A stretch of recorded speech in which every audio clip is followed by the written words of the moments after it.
A faccia bella!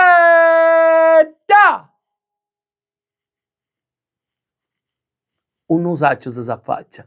Quando si parla di canti d'amore in Sicilia quasi sempre ci riferiamo ad una serenata. Oggi la serenata è l'ulteriore prova d'amore prima del matrimonio, ma una volta la serenata non era altro che il modo di approcciarsi, dimostrare il proprio sentimento. Sguardi rubati quando ci si incontrava per strada, piccole frasi mandate a dire con una cugina o una parente, ma poi il modo più eclatante per farlo era appostarsi sotto la finestra o il balcone della casa della propria innamorata e provare ad esprimersi dicendo ciò che si provava verso quella persona.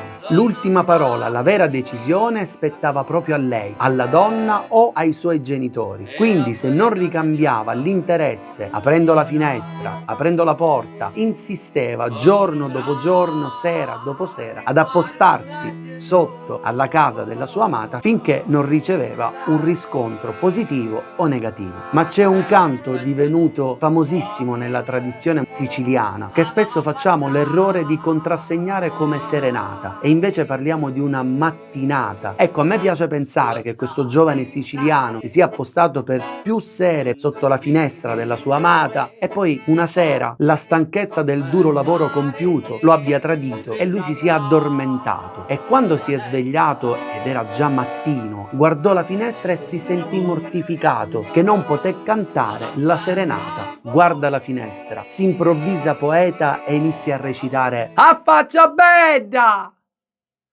Ave tutta la nottata che sogno cavettia.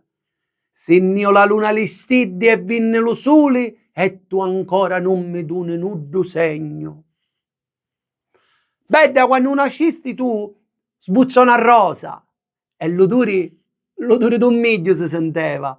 Ma non era la rosa che faceva l'odore, era lo ciavoro dello nostro amore. E aspetto solo quando va faccia